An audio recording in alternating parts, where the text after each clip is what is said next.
Brain haemorrhage की सबसे बड़ी वजह अनकंट्रोल्ड हाई ब्लड प्रेशर होती है। ब्लड प्रेशर का कंट्रोल होना कितना ज़रूरी है।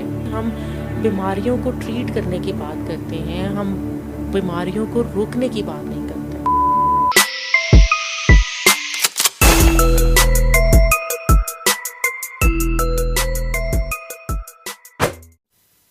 3-4 रोज़ पहले मुझे पाकिस्तान से एक जानने वाले की कॉल आई। बहुत परेशान थे, कुछ मशवरा लेना चाह रहे थे और जब पूछा गया तो उन्होंने बताया कि उनकी मदर को ब्रेन हैमरेज हो गया है। ब्रेन हैमरेज यानी कि ब्रेन के अंदर ब्लीड हो गई है और जिसकी वजह से वो अनकॉन्शियस हैं और आईसीयू में कोमा की हालत में हैं और ज़िंदगी और मौत की जंग लड़ रही हैं। ये सुन के मुझे बहुत परेशानी हुई। ब्रेन हैमरेज की सबसे बड़ी वजह अनकंट्रोल्ड हाई ब्लड प्रेशर होती है। तो मैंने सोचा कि मैं पूछती हूँ क्या उनको हाई ब्लड प्रेशर था, और जब मैंने उनसे पूछा तो उन्होंने इस बात को माना कि उनको हाई ब्लड प्रेशर था।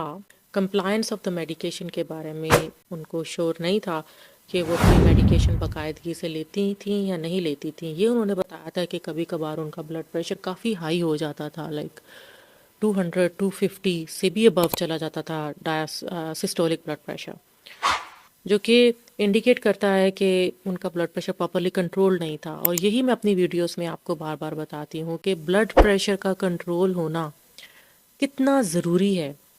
जब आपकी बॉडी में ब्लड प्रेशर कॉन्स्टेंटली हाई रहता है तो ब्लड वेसल्स के अगेंस्ट एक हाई प्रेशर उनकी वॉल्स को वीक कर देता है।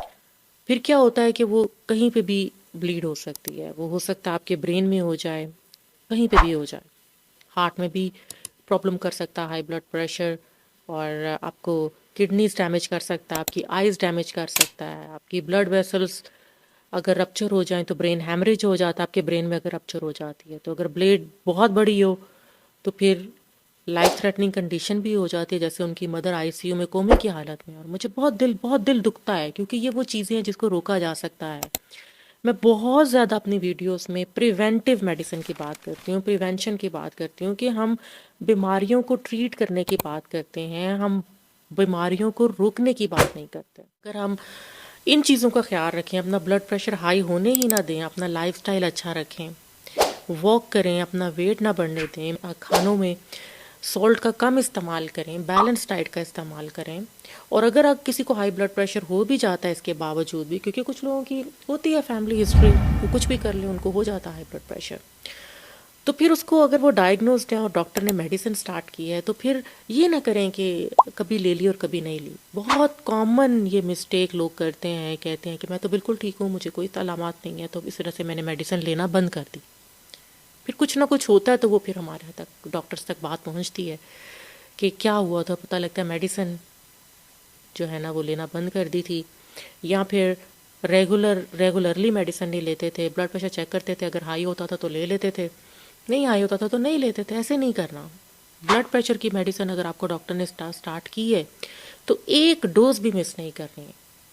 ये बहुत इम्पॉर्टेंट है, क्योंकि इस नॉन कंप्लायंस की वजह से इस तरह के वाक़यात होना बहुत कॉमन है। और क्योंकि हम डॉक्टर्स हैं, हमसे लोग बात करते हैं तो हमें पता है कि ये कितना कॉमन है। तो ये चीज़ें वो हैं जिनको हम रोक सकते हैं, सिर्फ हमें अवेयरनेस होनी चाहिए। अगर आपके आसपास कोई ऐसा, आपका कोई फ्रेंड है, आपका कोई जानने वाला रिश्तेदार है, आपके माँ बाप हैं, बहन भाई हैं, या आपको खुद हाई ब्लड प्रेशर है और आपको ये लगता है कि आपको रोज़ाना मेडिसिन लेने की, आपको डॉक्टर ने स्टार्ट किया वो मेडिसिन, फिर आपको यूँ लगता है कि मेडिसिन लेने की ज़रूरत नहीं है क्योंकि आपने जिस वक्त ब्लड प्रेशर चेक किया है वो नॉर्मल है, तो फिर कोई ज़रूरत ही ऐसा नहीं है। हो सकता है उस टाइम पे नॉर्मल हो, 2-4 घंटे के बाद नॉर्मल ना रहे। तो हाई ब्लड प्रेशर जब आपको है तो फिर आपको रोज़ाना मेडिसिन लेनी है, और अगर मेडिसिन कभी स्टॉप करनी पड़े तो under the supervision of the doctor with monitoring, close monitoring ही होगी। ऐसे नहीं होता कि बस मैं 2 महीने ले लूँ, ब्लड प्रेशर ठीक हो जाएगा और फिर छोड़ दूँ। मैं बार बार ये बातें आपको खुल के और बहुत ज़्यादा ओपनली और आसान लैंग्वेज में इसीलिए बताती हूँ कि अगर आपके जहन में भी यही बात चल रही है और आप ये गलती करने का सोच रहे हैं तो ऐसा ना कीजिएगा। किडनीज डैमेज हो जाती हैं, हार्ट अटैक्स हो जाते हैं, आइज़ डैमेज हो जाती हैं, ब्रेन हैमरेज हो जाता है, ब्रेन में ब्लीड हो जाती है। अब इन्हीं का देख लें, इतनी प्यारी उनकी मदर, इतनी अच्छी, और मेरा दिल ऑनेस्टली उस दिन से इतना ज़्यादा उनके लिए परेशान है कि अल्लाह ताला उनको शिफा दे, अल्लाह ताला हम सब के पेरेंट्स को सेहत वाली ज़िंदगी दे। क्योंकि जब किसी को देखिए हाई ब्लड प्रेशर की वजह से स्ट्रोक होता है और वो डिसेबल हो जाते हैं for the rest of their life, वो चल नहीं पाते या अपना कोई काम नहीं कर पाएँ या वो मफलूज होते हैं, तो वो फिर देखिए ना कि वो औलाद भी एक आजमाइश में पड़ जाती है। और औलाद तो वालिदैन की खिदमत करती है, लेकिन क्या हम इस चीज़ को रोक नहीं सकते? रोक सकते हैं अगर हमें अवेयरनेस हो और अगर हम विजिलेंट रहें अपनी हेल्थ के बारे में, तो इन चीज़ों को रोका जा सकता है। अवेयरनेस की वजह से आप इस तरह की बहुत सी जो इंसिडेंट्स हैं उनको रोक भी सकते हैं और बहुत सी जानें बच भी सकती हैं। मेरी दुआ है कि अल्लाह ताला उनकी मदर को मुकम्मल शिफा दे, अल्लाह ताला हम सब के पेरेंट्स को अपने हिफ्ज़ व अमान में रखे और उन्हें सेहत वाली ज़िंदगी दे। ये छोटी छोटी चीज़ें सुनने में, बात करने में तो छोटी लगती हैं, लेकिन इसका जो इफ़ेक्ट है वो बहुत बड़ा होता है। अपना ख्याल रखें, अपने प्यारों का ख्याल रखें। अगर आपको या आपके घर वालों को या आपके पेरेंट्स को, दोस्तों में से किसी को हाई ब्लड प्रेशर है तो उनको रिमाइंड कराते रहें about a good healthy lifestyle and about taking their medication if the doctor has prescribe medication to them. अगर वो मेडिसिन लेते रहेंगे तो इंशाल्लाह इस तरह के वाक़यात नहीं होंगे।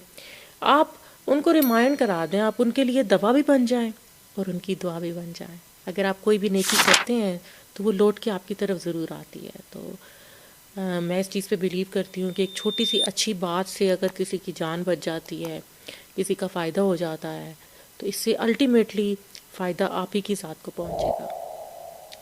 अपना बहुत ख्याल रखें। अगली वीडियो में इंशाल्लाह एक नए टॉपिक के साथ मिलूँगी। मैं हूँ डॉक्टर अंबर। अगली वीडियो में मिलते हैं एक नए टॉपिक के साथ।